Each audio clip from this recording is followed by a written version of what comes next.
नमस्कार, स्वागत है आप सबका राजनीति के इस अखाड़े में। मेरा नाम है अजय सेतिया।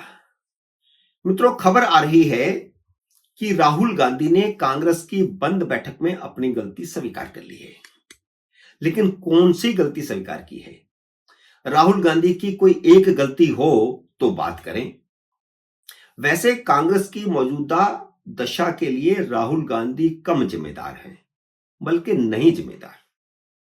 देश भर में कांग्रेस की दशा के लिए मनमोहन सिंह ज्यादा जिम्मेदार हैं और दिल्ली में कांग्रेस की इस दशा के लिए शीला दीक्षित ज्यादा जिम्मेदार हैं।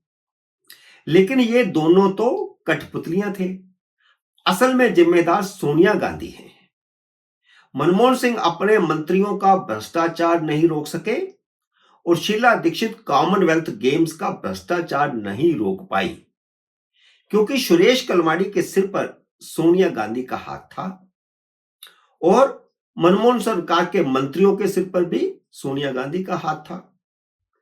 कलमाडी को आज तक भ्रष्टाचार के आरोपों की सजा नहीं मिली, लेकिन मनमोहन सरकार के कई मंत्री लंबा समय जेल रहकर आ चुके हैं। वैसे कलमाडी भी कुछ देर के लिए जेल में रहे। लेकिन इसमें हुआ सब ये कि शीला दीक्षित 2013 में खुद भी अरविंद केजरीवाल के हाथों हार गई और कांग्रेस भी बुरी तरह हार गई। तब से कांग्रेस दिल्ली की राजनीति से बाहर है। लेकिन शीला दीक्षित के बाद दिल्ली में कांग्रेस का बेड़ा गर्क करने में राहुल गांधी की अहम भूमिका है। आज हम भाजपा की भी बात करेंगे कि दिल्ली में भाजपा का बेड़ा गर्क करने में किसकी भूमिका है। वह 1998 से लगातार हार रही है। पर पहले कांग्रेस की बात कर लेते हैं।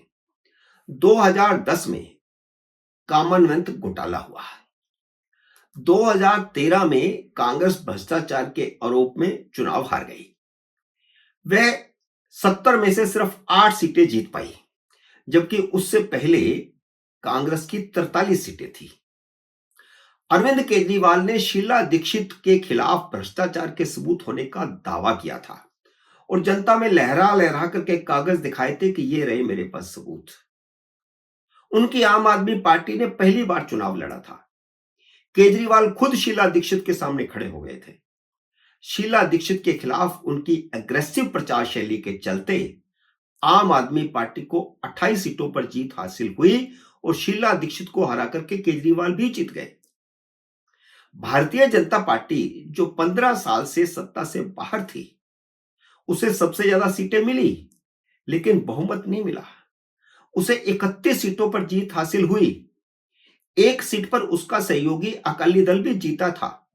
अकाली दल को भाजपा ने 4 सीटें लड़ने को दी थी। अगर वे 4 सीटें न दी होती तो शायद भाजपा बहुमत पा भी जाती। लेकिन बहुमत के लिए, सरकार बनाने के लिए भाजपा को सिर्फ 4 विधायकों की जरूरत थी। जिस कांग्रेस को झूठे आरोपों से बदनाम करके अरविंद केजरीवाल ने उसका बेड़ा गर्क किया था, राहुल गांधी ने सिर्फ भारतीय जनता पार्टी को सत्ता से बाहर रखने के लिए अपने विधायकों के विरोध को दरकिनार करके उसे अरविंद केजरीवाल को समर्थन देकर मुख्यमंत्री बना दिया। 8 विधायक थे, 8 में से 4 नहीं चाहते थे कि अरविंद केजरीवाल को समर्थन दिया जाए। आज ठीक 11 साल बाद राहुल गांधी ने अपनी गलती मान ली है। कांग्रेस की बंद कमरे की बैठक में राहुल गांधी ने माना कि अरविंद केजरीवाल को समर्थन देकर के हमने गलती की। कांग्रेस की गलती के कारण ही अरविंद केजरीवाल की राजनीतिक हैसियत बनी। वह अपनी पार्टी को राष्ट्रीय पार्टी बनाने में सफल हुआ।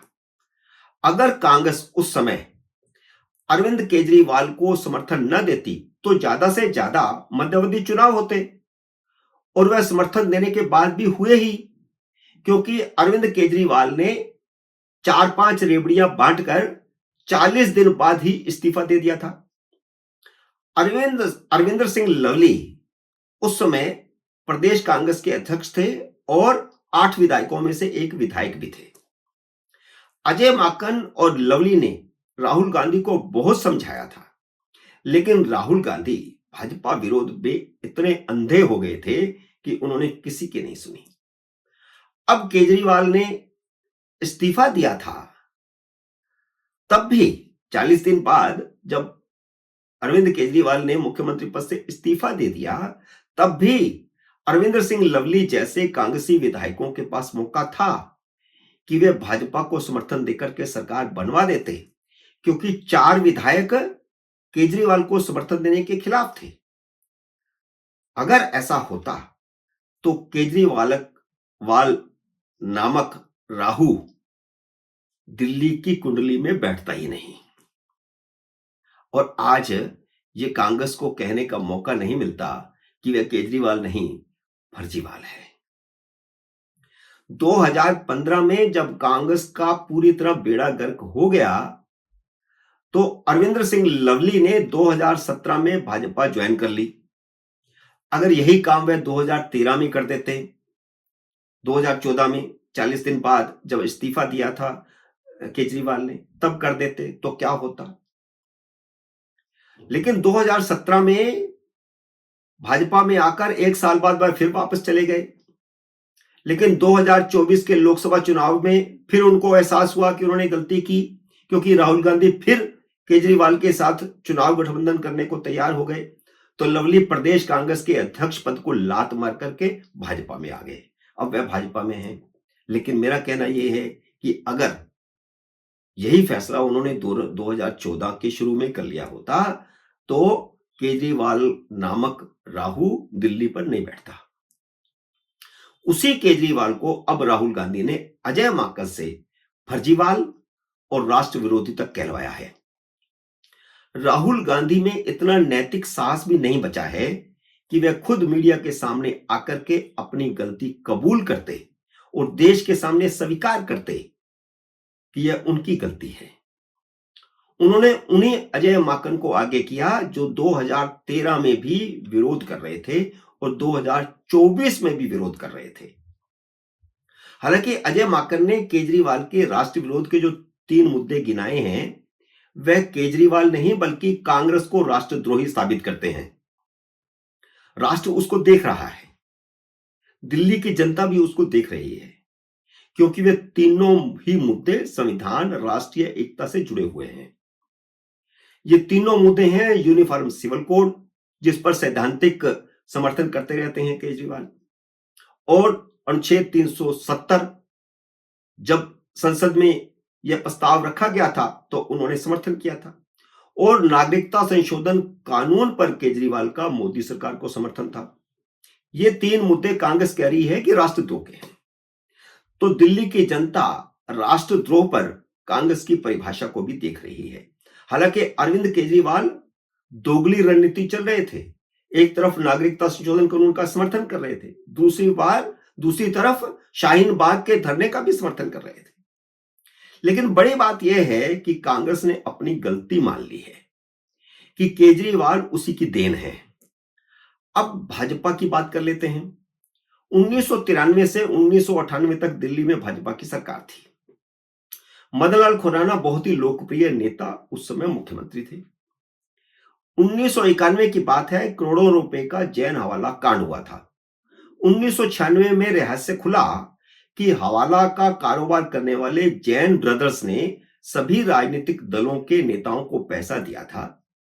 उनकी डायरी के कुछ पन्ने मिले थे जिनमें कोड वर्ड में नाम लिखा था, जैसे एलके तो लाल कृष्ण माना गया।